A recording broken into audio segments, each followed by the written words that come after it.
I got to tell you, we were having a great time in Boston at the RTT. Did I get that right? You got it right. The Restaurant 365 Transformational 2024 Beantown event.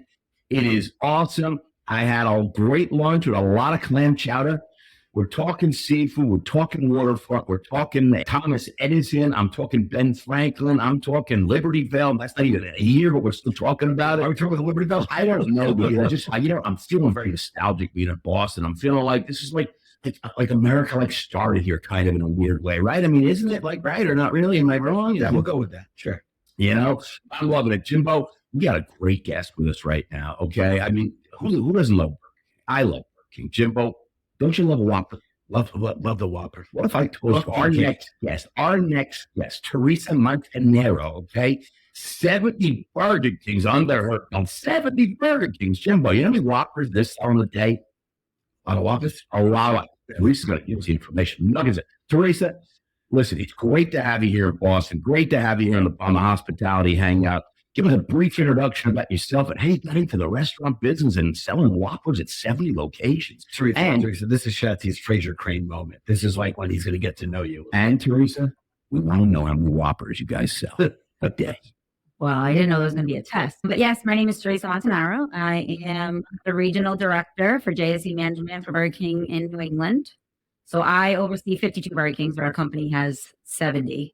When will you be taking the other 18 Burger Kings? It seems like you have 52 and some other person has 18. It makes no sense. So actually, you can do 52, you can do 70. Am I right? Yeah. Yes, the company that Teresa worked with is JSC Management, and they have Rhode Island, Massachusetts, Connecticut, and New York. Teresa's got Rhode Island, Massachusetts, Connecticut. So she's taking the extra stores. She's coming out of New York. Oh, and then she's not going to be happy about coming to New York. No, it's great. We want to come to New York. Everyone wants to come in. Why don't we ask Teresa what she wants to? Then we'll talk to that JSE management company, okay? Well, we have a rock star that runs them in New York. So my counter regional director, Mackenzie, out there is doing a great job. So we're just going to build 18 more in my area. All right, now you're talking. I love it. All right, shout out to Mackenzie over there running those 18 stores in New York. We love it. So, Teresa, how did you get into the business? I know you had your own, then JSC acquired the company you were working with. But what made you start in hospitality? What brought you to the industry? Well, I was pretty much born here. Born here. I started when I was 16 as just a regular employee and just grew and developed it. At Burger King? Yep, at Burger King. I love it. I got to tell you, if I tell you how many times we have guests on and they started, as a minor. Yeah, dishwasher, porter, busboy, cashier, whatever it was. I love it. We had a group podcast once where 6 of the guests all started as dishwashers. And actually, it leads me to believe, and I have conviction that yes, of course, we have work to do. But I also think it's one of the most democratized industries, and how many people rise up and take on leadership positions having started, whether it's a gig or their first job. I mean, I started in the busboy barback. I was nicely underage a lifetime ago when I started in it, so I totally get that. Teresa, I wanted to ask you about, and I think we're going to have some fun with this, because Brandon is really into technology side of the industry, and specifically launched our investment business because we felt that a lot of software and a lot of solutions were being pushed upon us, and not necessarily from folks that understood the pain points or the challenges or even the opportunities and the workflow. Ultimately, how could tech help us and be an ally as opposed to, being some of a burden? And when we were chatting, I love that you guys are actually very tech forward. Can you talk a little bit, for example, about how you're leveraging AI, which is such a big buzzword? Every time Shats and I go to an event, we play a fake drinking game, or sometimes a real drinking game. Every time someone says AI, we take a fake sip. But talk about how AI maybe is influencing your business, and we'll talk about some of the other technology that we discussed earlier. Yeah, I feel like a lot of companies are scared of the word AI. We're very forward with it. We use technology to help us track how our teams are engaging with the guests. We monitor what they say and how to teach them to be better at it. But the artificial intelligence screenshots if they're doing everything right to serve hot, fresh foods, make that Whopper hot, if they're shaking their fries, salting them. So it's been a valuable tool, and all of our leaders have access to it. Now, wait, talking about Restaurant 365, what are you using for our 365 to make the date better? We actually are using everything from 365. So we are accounting, we are daily ops, we are schedules. So we've been able to integrate quicker inventory, scheduling, labor. We have the labor tool. 365 has definitely made our day-to-day operations easier. How long have you been using a platform like R365? Well, you've been in the business since you're 16 years old. You probably She's been in the business for 4 years. so she's been in the business for 4 years.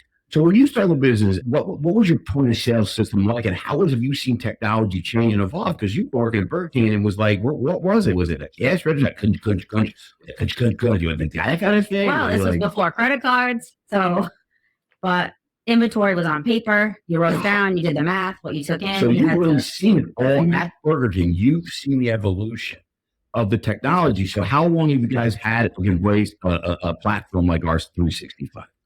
Well, we've been with R365 specifically for about a year and a half. Nice. That's a long time. That's a really long So time. we've really, That's a lifetime of restaurants. yeah, so we've mastered, and they've worked to build out to our needs, and we're growing and changing with them every day. So What I love is here we are at the R365 tour, the RTT, and I love when you say that, Yes. Jimbo. and Theresa, later today, she's on the main stage. She's speaking to the audience here. She's become a senior and JSC manager, they become super users of R365. And that's why Alex brought Theresa up to say, we're going to chat about what they're using it for. Well, I think this is like this should be, what we should be doing right now with Theresa. We should test it out. Like if you're going to be on the big stage, what are you talking about? Like let's pretend you're on the big stage right now. Hey everybody, like a great guest right now on the big stage. Theresa Montanero. All right, Theresa Montanero, come on out here. It's on the big stage. Now, what are you going to say to me? I'm This gonna is say like thanks, good to go. I mean, yeah, like 15 minutes. You have to fill 15 minutes. This Well, is we're, like, we're definitely let's- going to speak to the AI piece. Yes. Not every operator is forward thinking, willing to invest in those tools. Obviously, you have to put some money up front, but the money you save is there. So we're definitely going to talk about that piece. We're going to talk about culture, company culture, how company culture is so important to hiring. That's why when we go back to the miners, we really advocate for the miners. We put them in leadership roles. We set them up for success. They're the core of our company. So that culture is really going to get instilled with them right away. Like, is this like 15-year-old people? Yep. So 15-year-old people. 16 they'll be in leadership. 16. 15, we hired 14 and 15 and So your youngest manager is how old? 16. 16, a manager of a Yep. Burger King? That's Yep. unbelievable. Yep.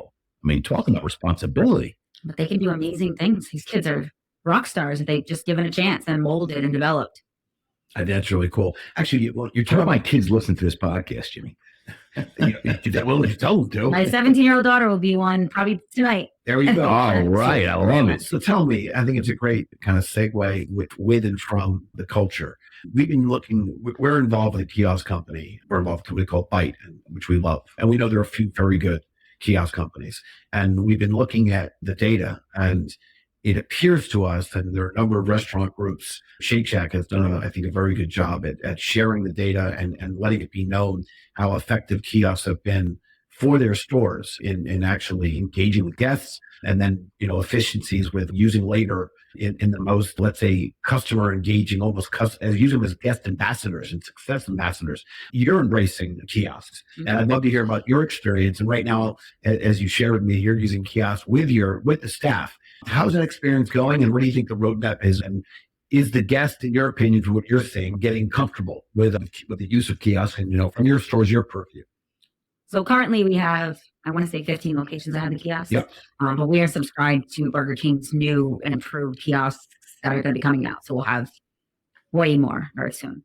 So right now we have the employee action. Is that breaking news? That's the most breaking news, Theresa. Breaking news. Breaking news. Breaking news. So Burger King near you. Burger King in the Boston area will be deploying new kiosks. So go check it out, everybody. But our employees will be out there with the guests, teaching them how to use the kiosk, assisting them, because there's still some that aren't embracing it yet. Listen, everyone still says it. Some people get a little gun shy from new technology, It's You not can always so customize easy. your Whopper, have it your way on that kiosk.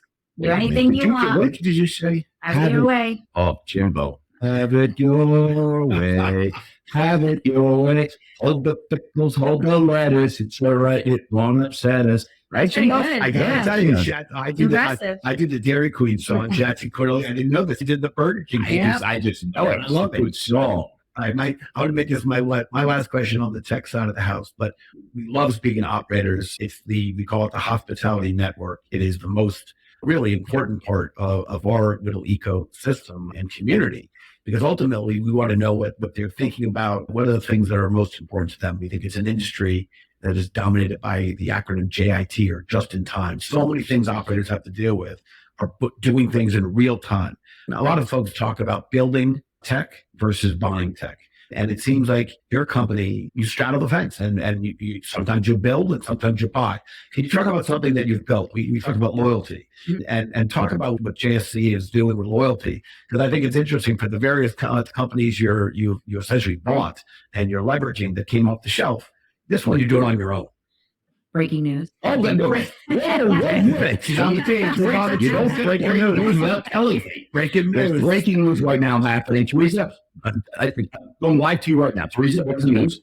At any JSC location, you come in, we'll give you a card. You subscribe to our special text offers that will come right to you that are more than you can get from Burger King, with savings and discounts at JSC locations. So this is Burger King Plus, if you will. Correct. I love it. I love it. I love it, Jimbo. I mean, Teresa, she's breaking news. Clearly, by the way, she sees what we're throwing down. It's like, oh, we don't break news. Let's break news. Yeah, let's break news. We're rolling out our own JSC loyalty program. I love And it. again, I love when companies say, yeah, these things will buy and this thing will build, and we'll have our own, and we'll create our own community with our guests. Teresa, clearly you can tell that Chet's and I like to banter, like to have a good time, or at least I hope you think we like to banter. But we also learned after only 170 podcasts that sometimes our guests have a question for us. So with that in mind, we're going to kick off talking back. We're going to pass the microphone to you. I like to say nothing's off the table. If there's a question you'd like to ask of us, we'd be happy to answer it. The microphone, Teresa, is yours.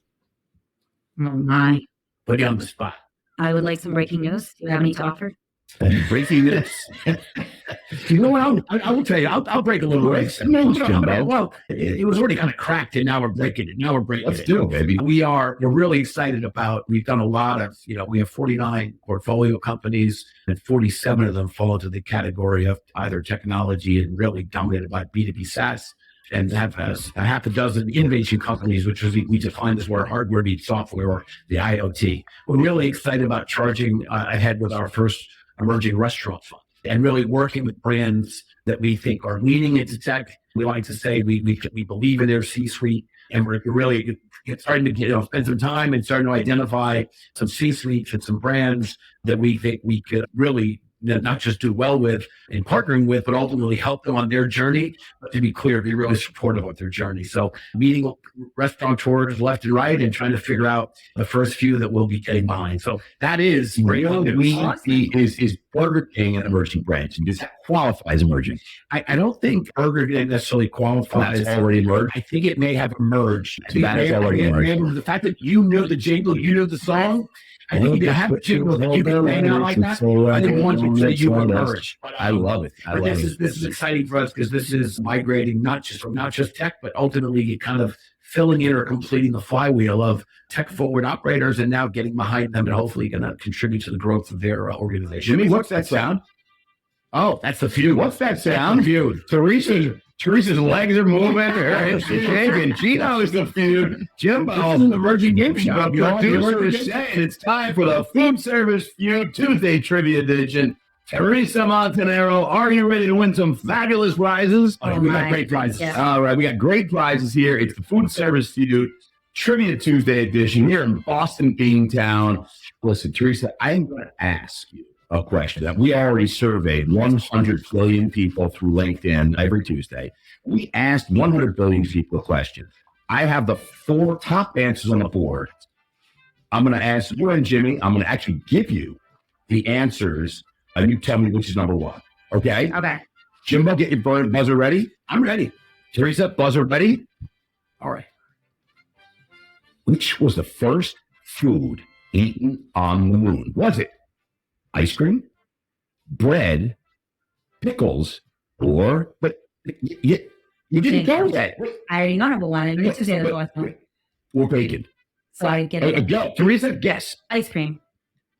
And I'm sorry, Teresa, you are not going to win fabulous prizes today. You can steal it. You can take all of these prizes and trips. And I got to tell you, Jimbo, it's a lot of really great gifts. I have to say, I was told, I know ice cream is wrong. I was thinking ice cream is frozen. You take ice cream. I thought, what? If we can't go with frozen, then I'm going to think smoked. Smoke, because a jerky lasts forever. So I'm going with bacon and smoke. Ding, ding, ding. Wow. Jimbo, you have not been good at the top today in Boston, but right now you have just won. Oh, Johnny, tell me about well, Jimmy, you have won fabulous prize with a new Tesla Star and a trip to the Bahamas for a family of four. Jimbo is going to be great in touch with cash prize of $40,000. Oh, that's fabulous, fabulous, Jimmy. Specifically, bacon was accepted as the first food consumed on the move, according to science writer Amy Shira-Title. The meat was a constant on various moon missions. That is no longer the case. We don't know what it is now, but I'm going to say it's probably ice cream. So, Theresa, you really were a winner at the end of the day. Listen, everyone, I just want to say one last thing. If you eat up from the industry facts as much as we do, you should check out the newly released R365 2024 Restaurant Industry Report. You can download more full of fun food facts at restaurant365.com and click the resources tab. And there you'll find lots of fun facts. And even Jimmy, if you see Jimmy's head on the website, click it and Jimmy will give his favorite food facts. That's restaurant365.com. Check it out. Theresa, we're going right into it. Branded Quickfire. Are you ready? Theresa, this is the literally Branded Quickfire, okay? podcast segment according to Michael It is the Sheffield. number one Nielsen rating. 60,000 people said last month that Quickfire is the greatest thing they ever learned. It's Quickfire Boston Edition. Are you ready, Theresa? Yes. All right, here we go. Favorite restaurant chain started in Boston? Is it Legal Seafood, Uno's Pizzeria Grill, or Tucci's, or Papagino's? What is your favorite? What is my favorite? Your favorite. Yeah, this isn't Jimmy's favorite. This is your. Of those choices, what you can do right if you want. You want a Burger King? I'll take it. Burger King it is. All right, well, it's not like I can say this in Boston. But it's good stuff. Favorite TV show set in Boston? Cheers, Sabrina the Teenage Witch, Ally McBeal, or The Practice? Sabrina the Teenage Witch. I knew it. I knew you should know that. Well, I don't have a soundtrack, so I only have this. So, Jimmy likes Cheers the best. She is a yes. I don't have a TV That show's show. from 1996. Yeah.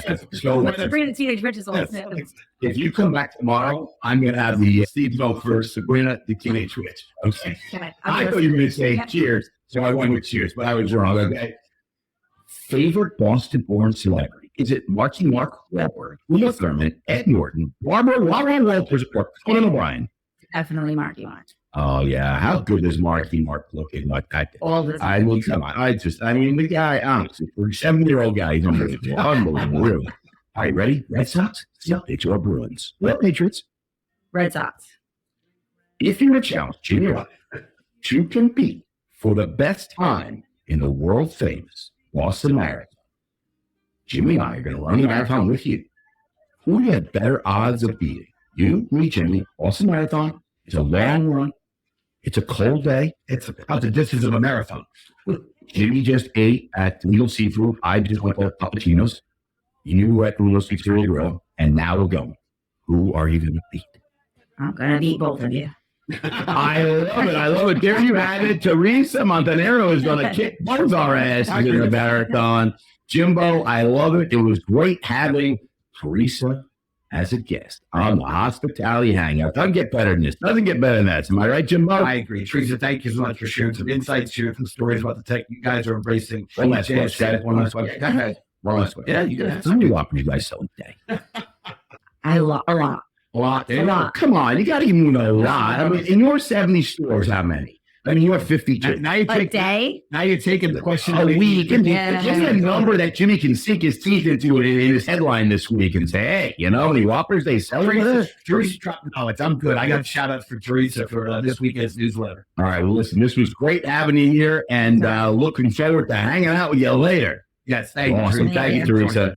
Restaurant 365. I love Restaurant 365. Do you know that Restaurant 365 works with over 40,000 restaurants to help them streamline their accounting operations, workforce, and business intelligence processes? That's right, over 40,000 restaurants trust Restaurant 365. If you want to automate your accounting processes and produce a daily P&L, you need Restaurant 365. And they also just released a new tip automation solution. See how they help restaurants like Major Food Group, Taco Bell, Jack in the Box, as well as growing SMB businesses such as 7th Street Burger and Shooter's Waterfront. Visit restaurant365.com to learn more about taking your restaurant to the next level. Restaurant 365. All right, Jimbo, I got to tell you, we are having a great time here in Boston. Beantown, I loving it. Restaurant 365. We are at the RTT, the Restaurant Transformational. Jimmy, what's the other T stand for? Transformational Tour, the RTT. The Transformational Tour, Restaurant 365. We are having a blast. Jimmy, I got to tell you, I don't know how we're lining up these guests. I don't know what we're paying them, but it's unbelievable. We are paying big bucks because we're getting big guests. So you know what? I got to tell you, thank you to our producer for offering such big bonuses to get these guests here. We got another one, okay? This is a rock star, Jimbo. I mean, I know we've had rock stars in the past, but not like this. Jennifer Chavez. Hello. CFO. Jimmy, you know what that stands for? I do. That's the Chief Financial Officer. You got that one right. Yeah, Chief Financial Officer of G2G Management. G2G Management. You may not know what that is, Jimbo, but I do. You know what it is? They run like 40,000 Denny's around the world. Number like seems high. Seems high. Well, it's a lot, but it may not be 40,000, but I just know it's a lot of Denny's. And Jennifer Chavez is the CFO, the Chief Financial Officer. Jimbo, you're the finance guy, so you can appreciate what Jennifer does. And I do. Jennifer, before we get into it, okay, we'd like to know, how did our guests get to the position they're in? Where did they start? How did it all come about, right? Okay. So let's just talk a little bit about Jen, okay? You grew up in Mexico. I did. Early teens, you moved to California. You're like, I got to go to Hollywood. I want to make movies. I want to be a movie star. I want to be a singer, a dancer. And at age 14, you come to California. You don't speak a word of English, so you're going to make movies, but it's going to be hard because you don't speak English. Spanish movies. So you're going to make Spanish movies. So you're like, and then you find Hollywood's not making a lot of Spanish movies. So you're like, I got to learn English. So you learn English. You go to college. You graduate from California State University over in Northridge in 2002, just a few years ago. Never thought you'd be a CFO. You thought you were going to be a movie star. You're making Spanish movies, for crying out loud. Yeah. But no, that's not what happens. No. You fall in love with Denny's. You go to Denny's and you're like, I love Denny's. I'm going to work at Denny's. And you get hired by G2G in November of 2023, and the rest is history. Take it away. Let us know how much I got accurate there. That was very accurate. Jimmy. Very accurate. Yes. And I emphasize very. Yeah. Very. Yes. You did your homework. Thank you. Tell us about yourself.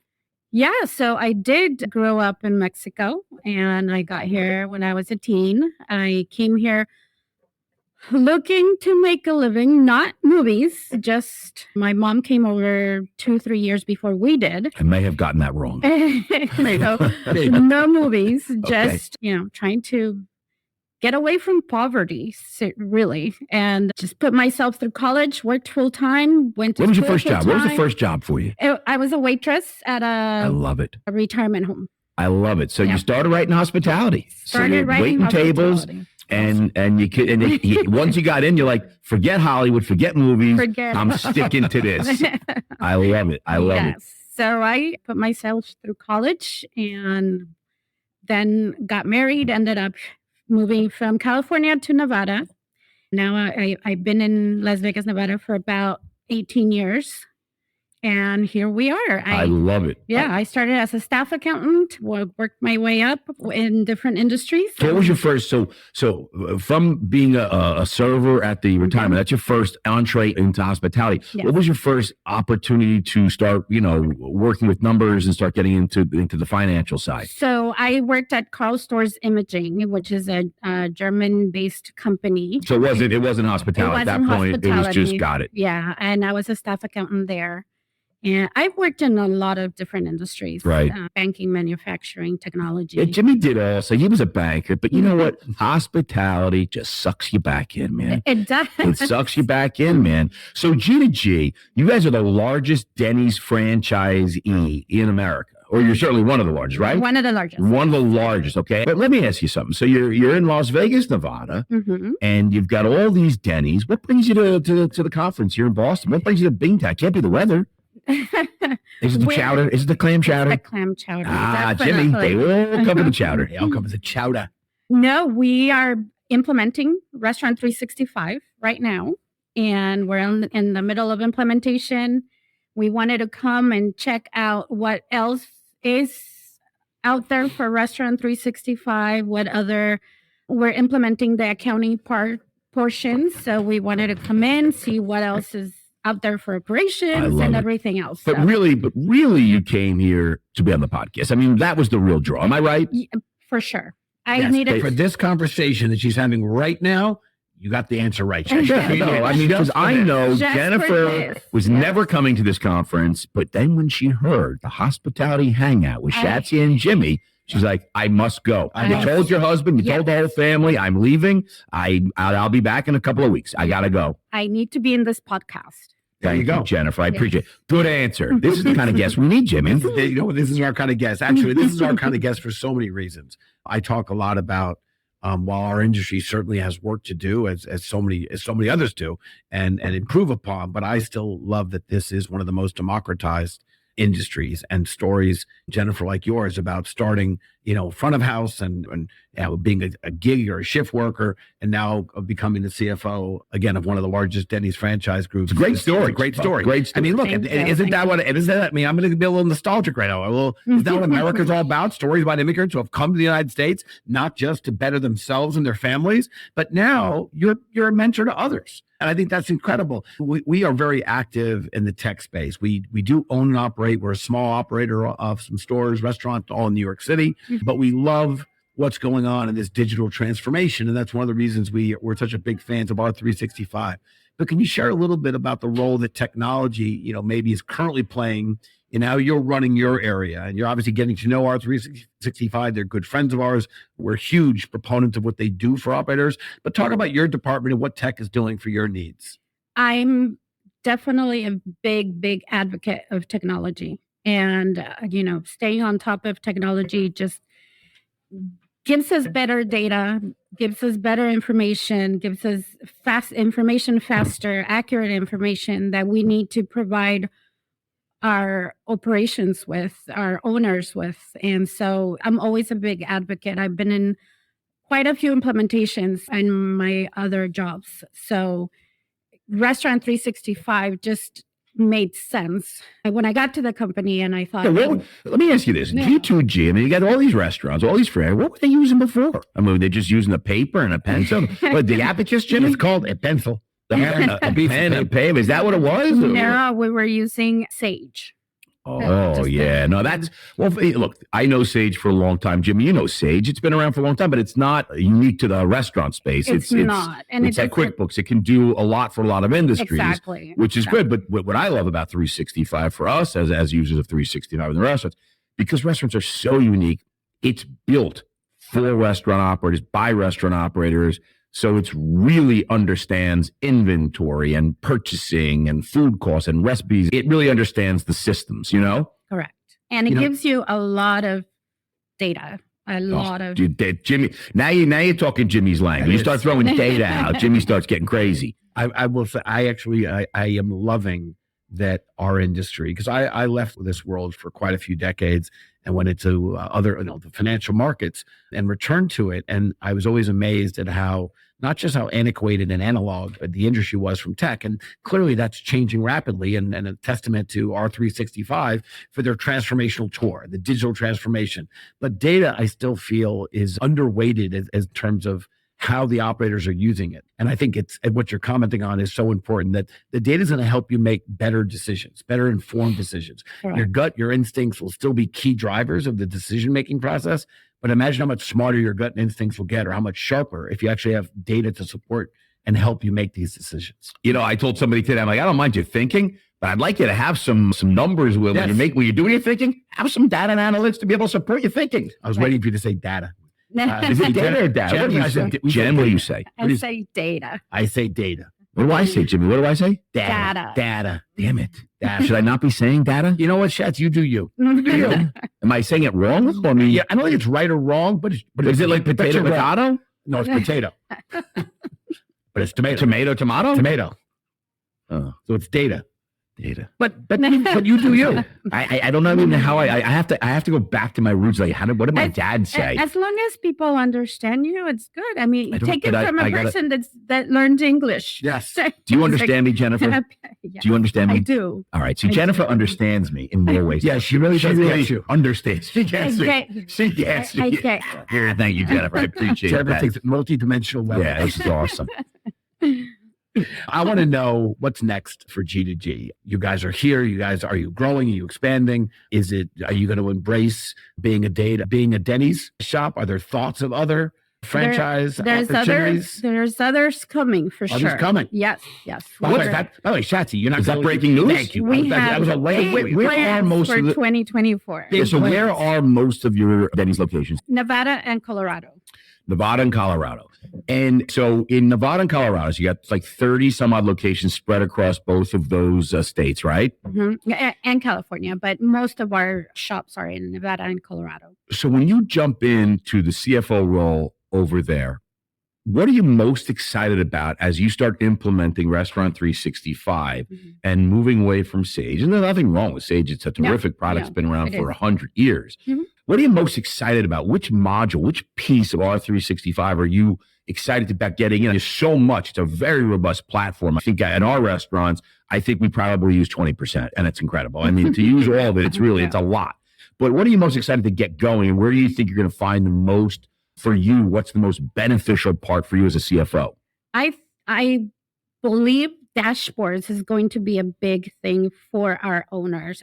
I think accounting is more of a service department, right? And I want to provide all of operations, HR, and the owner. I want to provide them with great information, with up-to-date information, with accurate and very detailed information. They don't have to that call they you and can- ask you for a report. They have a dashboard, log in, and they can see everything at their fingertips.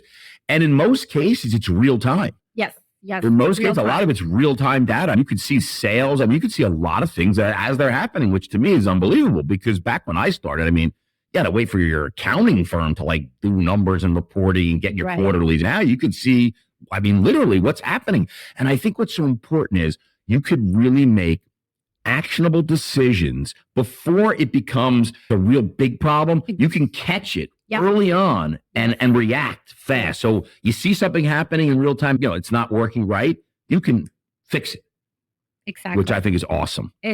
I mean, think Jimmy, it's this going got to be get a you. This big got to get you difference. excited, Jim. By the way, what word did Jennifer just use? Dashboards. Shatsy, who do you know that loves dashboards more than me? Nobody loves lists and Yes, dashboards. what is it? What is a dashboard? It's lists. It's capturing lists. I love lists. My team is nauseous with me. But you can see Yes. right at the fingertips. You can see labor reports, Yes. food costs, beverage costs, all these different things at your fingertips and react, which I think is awesome. Yes. Agreed. And I think it's going to make a big difference for our owner and for operations. I think it'll help you. Like you said, you got big plans for 24, which I'd like to dive into. Like, I think this is a tool that's going to help you grow because you're going to bring more money to the bottom line. For sure. So what are the big plans? Where are you opening? She's not giving you. She's not going to be. You going to give it to her? Are you going to tell them the brand? Yeah. All right, come on, do it. Jimmy, don't make her All feel right, like I'm that. sorry. Jennifer, go crazy. All right, what are you doing? We're expanding into Kiki's restaurant, which is look at big that. brand in Florida. And Yeah, how many we're- stores they got? They got over 50 in Florida. Yeah, So, I like it. yeah. And you're bringing it to Vegas, Bringing it to Colorado, Vegas. bring it to Vegas. Vegas and Colorado. And Colorado. Yes. Wow. That's very hot market. legit That's breaking no, news. those- It is breaking news. It is breaking news. It is breaking news. So when is the first store going to open? Do you think? Probably sometime this year. I love it. And I think Hold on, Nevada. can I say something? Yeah, sure, of When you course. do the store opening, Shats and I are free sometime this year. Perfect. Yeah, man, we'll come out. We'll do Got that. it. We'll do the hangout big from the scissor, big ribbon cutting. There Oh. you go. Yes. Jimmy. I've never used a big pair of scissors like that. Yes. I've always wanted to have that giant Yes. scissor. You know, Open Yes. and cut the is ribbon. it scissor or skizzer, Jimmy? I think it might be skizzer. I think you're right. Skizzer. You see? Yeah, you're right. I told you, it's Yes. not data. It's data. Data or data. Which other speaks? Steve Martin. Skizzer. it's definitely skizzer. Well, anyway. No, we just opened and Denny's late last year in December, so I got to use You have to use the big Those scissors. big scissors. Love the big yes. scissors. Jim, but what's your favorite Denny's item? What's your favorite Oh, Denny's are you kidding me? menu?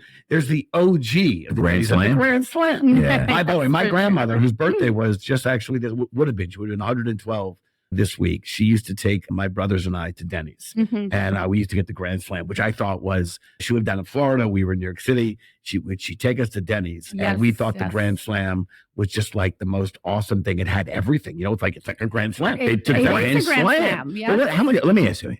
What's a Grand Slam going for these days? Oh my gosh! Now you're putting me on the spot. I Right. don't know that. Give me an idea. Because I remember, I swear on my life, I mean, correct me if I'm wrong, Jimmy, wasn't a Grand Slam? Couldn't you find it for like $2.99 at some point? Mhm. Wasn't there? No, wasn't there? Yes, it was 1974. Right, but it was. But in 19, gas was a nickel and the Grand Slam was $1.99. Yes. I'm telling you, at some point, I don't know how old Yes. Denny was. It was $1.99. All right. Yeah. What do you think No, it's going for? I remember under I- $3. I remember under $3. Yeah, no, I think it's probably about $11 Yep. right now. I'm No, not it's sure. been a lot of- It's been a while. It's been a lot of But- inflation. My, Great hash browns. yeah. Great potatoes. Yeah. Among other things. I'm trying to look up a Now you're Grand Slam looking it up. price. Yeah, Yeah, just looking up the Grand Slam price. I want to kick into one of our favorite sections. It's not as good as Shatsy sections, but it's one of my favorite sections, Okay. which is talking back. it's a great section. It's a great section. Shatsy and I like to banter, chit chat, but we learned along the way that sometimes our guests have a question or two for us. So we're going to pass the microphone to you. Actually, you have a microphone. Hey, what But is we're- this? Look at this. Grand Slam pack. Oh, that's 8 like a buttermilk family pancakes, pack. 8 scrambled eggs, 4 bacon strips, 4 sausage links, and hash browns. Serves 4 to 5 people. Jimmy, you can do the math though. It's $31 for 4 people. Who told you what I had for breakfast? I was at, That's not for 4 to 5 people. That's 4 to 5 people, 1 Jimbo. Yeah. It's what, $30 for, so, what is that? So it's like $6. 6 and change in, Yeah. in that package, yes. That's a lot of food. It's a lot of food. I love that Value. Grand Slam. All right, we'll go talking back, Jimbo. Good I friend. Talking digress. back is we're going to pass the mic to you, and you could ask us any question that you may like. I certainly want to say nothing's off the table. Jennifer, the microphone is yours. I'm going to ask you a question that I ask in my interviews when I interview people. If you could pick an animal that you would be, what would it be? Oh, I like it. Do Jack, like- you want to go first? I know what I'm going to say, but I might have to change it if you go first. I'm thinking on one hand, I'm thinking like, what's the cutest little animal I know? And then I'm thinking like, what's a scary animal? Like it was a Which way hairy did it go? bear. It was a scary bear. Well, you don't like that song, Jimmy? I don't think I know that song. I mean, Sorry. I think I like the little monkey. The little monkey. The little monkey. Monkey. Yeah, I have no reason why. I just think they're cute. They're cute. You know what? Listen, I can't disagree with your Wait, answer. you're lying. I can't disagree with your answer because it's your answer. But I got to tell you, when I'm asked that question, Mhm. I default. I got that answer's in my pocket. I got it. First of all, it's gonna be a dog. And by the way, it might be my dog because I have to say, where the monkey, that little monkey lives, either in the wilderness or in a zoo. And that little monkey is often protein to a larger animal. So no matter what animal you pick out in the wilderness, I think you're basically coming up with 2 choices. You're either the predator or the prey. You're either eating or you're in a zoo. Yeah. And if we're in a zoo, by the way, I mean, I've been to a zoo with my daughter. It's a lovely place, but I had to say, my dog sleeps in the bed. My dog gets so much love, attention, My dog and is food. my baby. So I will say, I want to be a dog I now. come back. Like by the way, the wolf is tough as can be, but you know where the wolf ain't sleeping? He's not sleeping in my bed. Mhm. He's not getting fed Jimmy, scraps off the wolf's table. eating you. Yeah, so I'm telling you, if I have to come back as an animal, I would like to come back as a dog because a dog is a member of our family. Yeah. And I'd like to be part of the family. So there you go. That's my Good answer. answer. Good answer. There you Do go. you hear anything? I know what that means. It's time for me to talk You know about that, dogs. Jennifer? You ever had? You hear that thing? I hear it. I hear it. It sounds to me like it's time for the food service feud trivia Tuesday edition. Boston R365 We're here right now with Jennifer Chavez. And I got to tell you right now, we are about to play the food service feud. Jennifer, man. are you ready? By the way, you know how many times Steve Harvey has sent me a letter asking us to stop doing this? Never? Never, but Steve, please call me. Yeah. We love that. All right, listen. Call me Steve. We've asked over 30 billion people on LinkedIn every Tuesday. We ask, and we ask for their top answers of a question. Okay. I'm going to actually give you the top answers, and you're going to pick the one that actually is the number one answer. So I'm going to give you 4. You're going to pick number 1. Okay. Get your fake buzzer or your pretend buzzer, whatever you want to do. Jimmy, are you ready? I'm ready. Jen, are you ready? I'm ready. All right. Here we go. Which was the first country to set the minimum drinking age to 21? Was it the Netherlands? Was it Scotland, England, or Germany? Jimmy, did you get your buzzer? I'm going to hit my buzzer. Jimmy just beeped in. Jimbo, what is your answer? I have it down. I think I got it nailed down to 2. I'm not. And you only get 1, Jimmy. I know, but I'm not touching the Netherlands or Scotland. They got to tell you, I might think they have drinking. I don't know if they have drinking age. I'm going with the Germans. The Germans started it. And Jimbo is wrong. Oh, Jay, you can man. steal and win fabulous prizes. prizes. Fabulous prizes courtesy of Restaurant365. Restaurant365.com. I am going to go with Netherlands. And it's not the Netherlands. The correct answer would have been England. Had it down 1 or 2. Wow. What? That doesn't make sense. I That feel like they does drink not so make much sense. over there. That's why they put the rule in. Well, that would have been like, We're going to do That's something. why they did it. People aren't showing up for class. We got to do something. well, Jimbo, you know what I'm going to say? If you eat up fun industry facts as much as we do, Yes. you know what? You should check out the newly released Restaurant 365 2024 State of the Restaurant Industry Report. That's right, Jimmy. You can download the full report for my fun facts at restaurant365.com. And Jimbo, do you know how much this thing costs? Sounds Have very your expensive. credit card ready, everybody. Yes, very expensive. Free. You go to restaurant365.com, and for the big price of $0, you can get the entire State of the Industry Restaurant Report from them. And I got to tell you, a lot of resources. If you go to the website, you may see a picture of Jimmy. Click the picture of Jimmy, and he will give you a lot of fun facts and his favorite food and where he likes to drink and his favorite beverage of choice. All right, listen, we've got one more segment to go. Are you ready? Let's do it. Branded quickfire, okay? I am going to add Boston edition, okay? I know you're from California. Now you live in Nevada, but we're in Boston, so this is the Boston edition. I'm going to ask you 5 quick-fire questions, okay? Let's do it. Your favorite restaurant chain that started in Boston, was it Legal Seafood? Is it Uno Pizzeria, Bertucci's, or Papagino's? What's your favorite? Yikes. Papaginos. Why not? Okay, what's your favorite TV show set in Boston? Was it Cheers, Sabrina the Teenage Witch, Ally McBeal, or The Practice? Cheers. Nice. Cheers. I'm for so third. happy you said that because I had it all teed up and we needed it. Yes. Favorite Love that. Boston-born celebrity? Is it Mark Wahlberg, Uma Thurman, Edward Norton, Barbara Walters, or Conan O'Brien? Well, I gotta say Mark Wahlberg because now he's in Nevada. That's right. He Nice. just bought a big house there. Yeah. Yeah, that's right. He knows how to save money on Of taxes, that course. guy, right? Yeah. He's like, I ain't paying those California taxes, right? Yeah, no, I totally hear you. I love it. All right. I know this is hard for you because you're out in Nevada and you're from California, but I'm going to ask you anyway because you're in Boston, okay? Mm. Red Sox, Celtics, Bruins, or Patriots? Oh man. No wrong answer here. There's the wrong answer. No wrong. Bruins. Why not? You going to Yeah. Bruins? Are you going to the Bruins I'm game tonight? going to Nice the answer. game Nice. Well tonight. done. Nothing like yes. a hockey game. And I tell you, Bruins game's a lot of fun. They're crazy. They're like Philly. Like Philly? They're crazy. You Yeah. haven't been to Golden Knights game though. That's true. No, but I've been to the stadium. Gorgeous. Gorgeous. But there's a guy I saw on Instagram. He's somebody I don't know if they pay him or whatever, at the Golden Knights. And like they play music. He takes his shirt off, starts dancing. He's always the Golden Knights game. All right. Here's where things get a little crazy. If you were to challenge Jimmy or I to compete for the best time in the Boston Marathon, we're going to run the Boston Marathon. You, me, and Jimmy. We're all 3 of us. We're going to run the Boston Marathon. Okay. We'd better odds of beating Jimmy or I. Started laughing. Jimmy just started laughing. Oh my goodness. I think you'll come in first. Who? You. I'm coming first? Yes. You first And then place. Jimmy very second. Yeah. and I'll come in like Because 10 you're at or Denny's having the grand slam. 20. Let me tell you, Yeah. Jimmy's at Denny's having a grand slam. Yes. I lost interest after the first mile. I don't even know where I am. Maybe I'm at Cheers having a beer. I gotta tell, I'm not running in the marathons. I'm being chased. I'm not running. What's that joke, Jimmy? What's that joke you have about the sneakers and the bear? Yeah. I like that joke. The two hitchhikers, and they're in the woods, and a bear comes upon them, and one guy's like, "There's a bear. What are we gonna do?" And the other guy's taking off his hiking boots, putting on his running shoes. Like, what do you do? You can't outrun the bear. And the guy goes, "I don't have to outrun the bear. I gotta outrun you." Exactly. Exactly.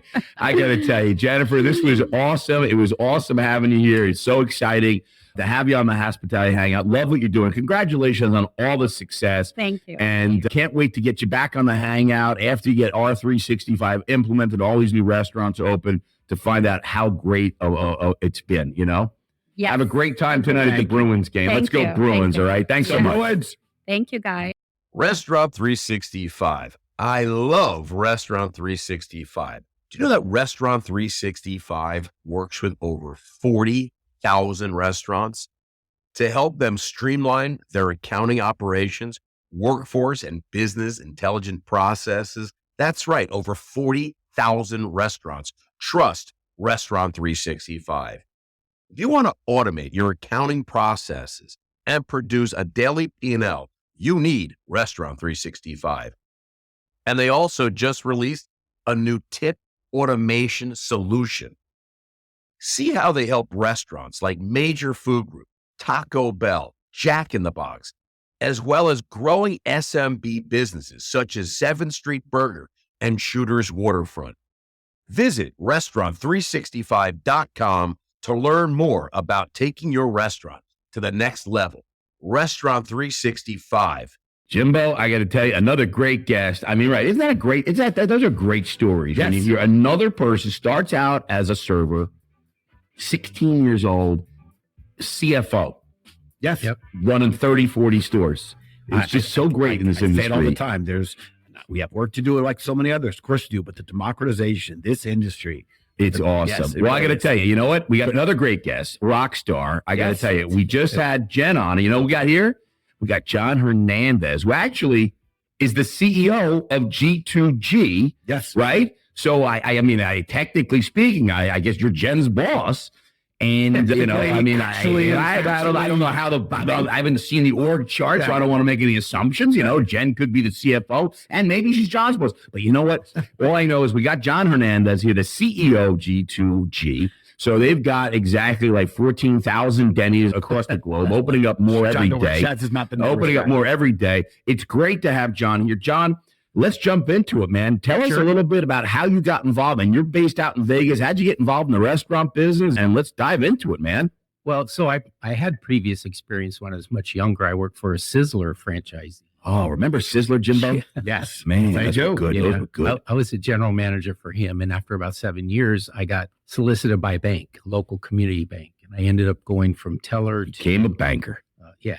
financial analyst to a commercial loan officer. Jimmy had that problem too, but now he's back. He's back. He's back with us. Starting the industry, leaving for, Went to bank. He thought there was something out there for him, and then he realized it's not there. Well, what it did provide for me was a good background in financial statement Of analysis. course. So while I was there, I was asked to come to work for Vince Upierre. At the time, he owned 13 Burger Kings. And he came to me and he said, I was his banker. And he said, Wait, so you were his banker. You were Vince's banker. Yes. I love this. Okay. We actually went to get a loan, or I was presenting a loan proposition for him. He'd been a customer at Crocker Bank, which was predecessor to Wells Fargo, for many, many years, paid back loans, reborrowed, paid it back. And the bank was going through a thing where they didn't want to lend to restaurants anymore. So the loan got declined. I was frustrated. I said so to Vince. He said, well, I need a controller. Can you come work for me? And at the time, he had the 13 Burger Kings. And he said, don't worry. Well, I told my wife I'm not going to build anymore. We're just going to do the 13 units. 7 years later, there's 30 Burger Kings, 4 Denny's. He got involved in the Denny's business. So I spent some time with him, 7 years, 8 years, left and did my own thing, started tax practice, got my enrolled agent credentials. And I have to tell you, 25 years later, I'm on a train going to the Franchise Tax Board in Sacramento, and Vince calls me out of the blue. We hadn't spoken in years. And he said, I always trusted you. I always was impressed by what you could do. I'd like for you to come back to work for me. Well, I was frustrated with my business, so I took him up on it. And at that time, he was in Laguna. He had 37, 38 Denny's restaurants and 3 Coco's restaurants. So was it that he was in Laguna that drew you like Laguna? That sounds really nice. place to be. Like, I've been to Laguna. That's a nice place to go. You're like, I'll work there. Actually, I went there with the intent of moving the operation to Las Vegas because I said to him, why are you paying California state income taxes on all of the money being generated by the restaurants in Nevada? Right. That makes no sense. So that was the plan. Within a couple of years, we moved everything to Las Vegas, and that's how I ended up in Las Vegas. And you've been there ever since. Yep. So wait a second. So Burger King was the play, and then Denny's came on later. Yes. How did that transition happen? So there was the president of Burger King at the time when Vince had his 30 units, 28 units. He ended up becoming the president of Denny's, and he approached Vince and asked him if he wanted to get in the system.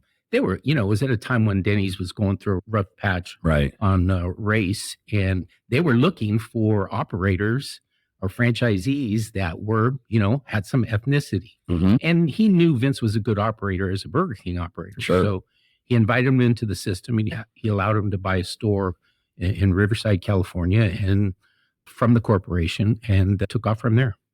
More and more. Amazing. We're an owner operator in New York City, and we're an independent group, and we own 17 restaurants now. And we just embarked on our first franchisee relationship, and we put one of our stores out there, and now it's growing. Smackeries is the cookie concept that's growing. So we're fairly, we'll call it rookies at this compared to yourself and Vince and Jennifer, who we met. What I am watching, though, is how brands really do want to lean into, particularly the experienced. And again, I shouldn't say all brands, because I know some brands are happy to give one store to a first timer.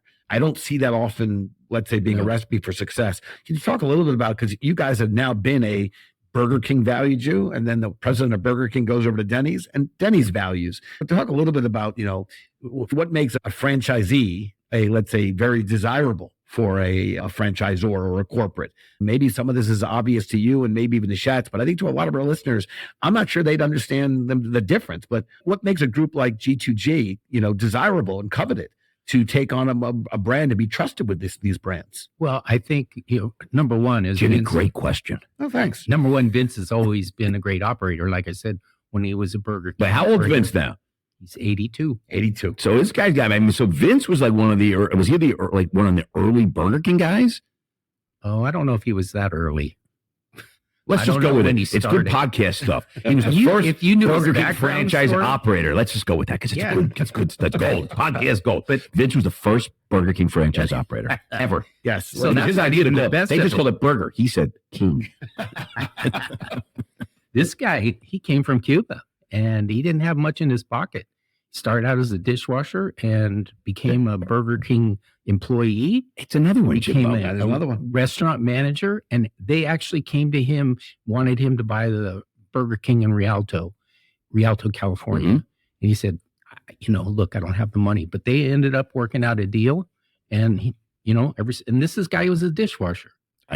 We've heard this story so many times. It's just great. It's a classic restaurant story. It's an awesome story. How many times we meet executives and people that have really grown up to be so influential in this industry, and they say their first job in the store was a dishwasher, or the busboy, or the waiter, or the bartender. Sure. Just the earliest level jobs, entry level, if you will. Yeah, our COO, same thing. He started out as a cook, and now he's the chief operations officer. So who better to understand the business, man? If you know what's going on in the trenches, man, you understand the plight. If you're just hanging out, 30,000 feet, you really don't know what's happening. So to your question, it's the operator, right? Yeah. He's a great operator.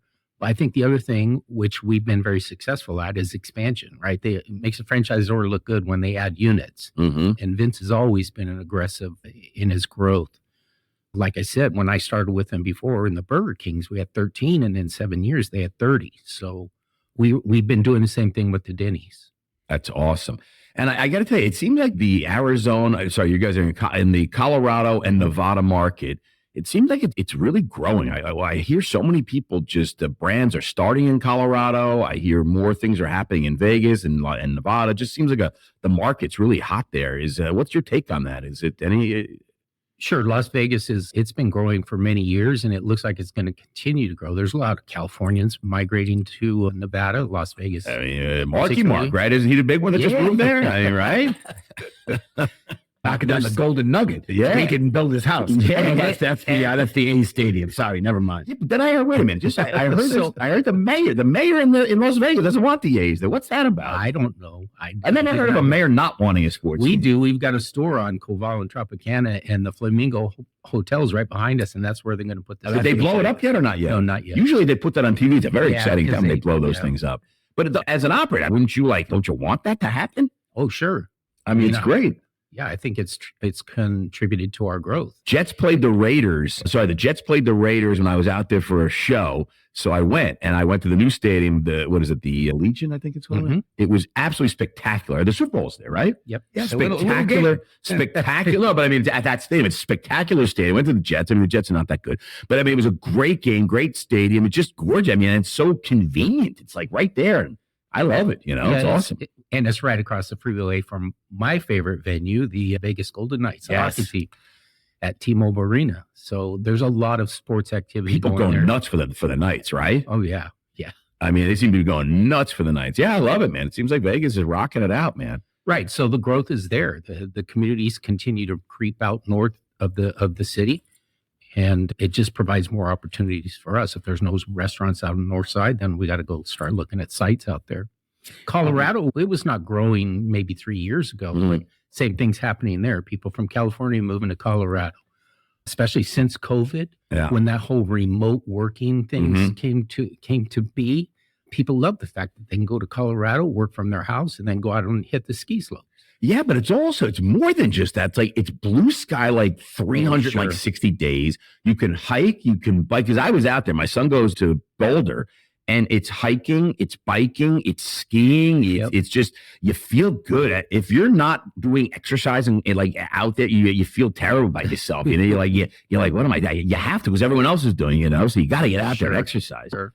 So he actually bought those stores from the company as well. I think there was 8 stores that they sold to him. That's how he got into the Colorado market. And now he's expanding. Yes. That's so we've awesome. added three stores since then. I wanted to ask you, Denny's to me has almost this nostalgic. I have a nostalgic relationship with Denny's. My grandmother's 112th birthday would have been actually this week. And we were talking about some of our memories. And my brothers and I used to go down to visit her when we were, little kids. And for years. And the big treat was she'd take us to Denny's. And we had this, it was like nothing we'd ever seen. And, Schatz asked me earlier, my favorite, menu item at Denny's. And I said, that's not even a question. It was the Grand Slam. And we'd had such a good time. But my age, my generation, we don't represent the largest percentage of the consumer market today. Right. So what are you guys doing, and how have you been working to make Denny's, let's say, relatable and attractive and connecting with we'll call it the new kids on the block, or the Gen Z, which represents really now the biggest percentage of your consumer market? How are you doing things to keep this brand fresh and otherwise? So that's one of the advantages of being a franchisee, right? The franchisor has to have great vision, and they saw this change in the market, and they're starting to do things with the way that they advertise, with the product mix. Mhm. That's how they're giving us the tools to reach out to that community or that segment of the population. To Jimmy's point, I mean, for you guys, are you seeing that with everything at Denny's with respect to the younger generation, or still it resonates with them with these brands? I'll call them legacy brands. Yeah, I think it still works. I think it still reaches them. There's a classic example. We have a store in a highly Hispanic neighborhood.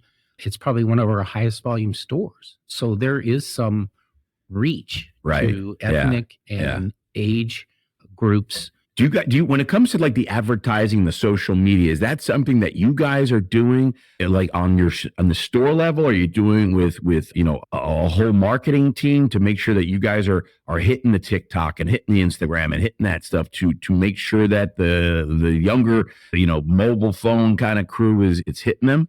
So again, I think that's an opportunity for us, okay? Because we could do that at the local level. Right. I know that last year the franchisor, Denny's, had a deal with several influencers. Right. And so they would do an ad for us promoting the Denny's product line. Right. And that was successful. That was really successful, but didn't have a long life. So we have to continue with You gotta that, keep right? it fresh, Gotta man. Keep going. That's Yeah, exactly yeah. right.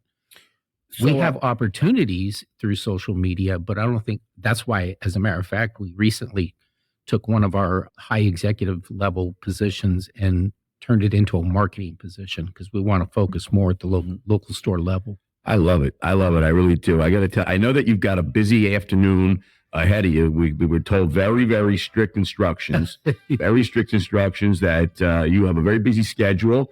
So I hear some music, Jimbo. yeah, I don't know what this is. You know what that is? I think it's I do. time for the food service feud. That's right. It's Tuesday trivia edition food service feud here at Restaurant 365 up in Beantown, Boston. RTT, we're loving it. And I got to tell you, we got John Hernandez versus Jimmy, the finance guy. By the way, two finance guys, two bankers going head to head. Bankers that were drawn back to hospitality, going head to head. Here we go. Are you ready? John, get your fake buzzer, your make-believe buzzer. Okay. Jimmy, get it. I'm going to ask you a question that we surveyed 40,000 billion people on LinkedIn, and we got the top 4 answers on the board. Here we go.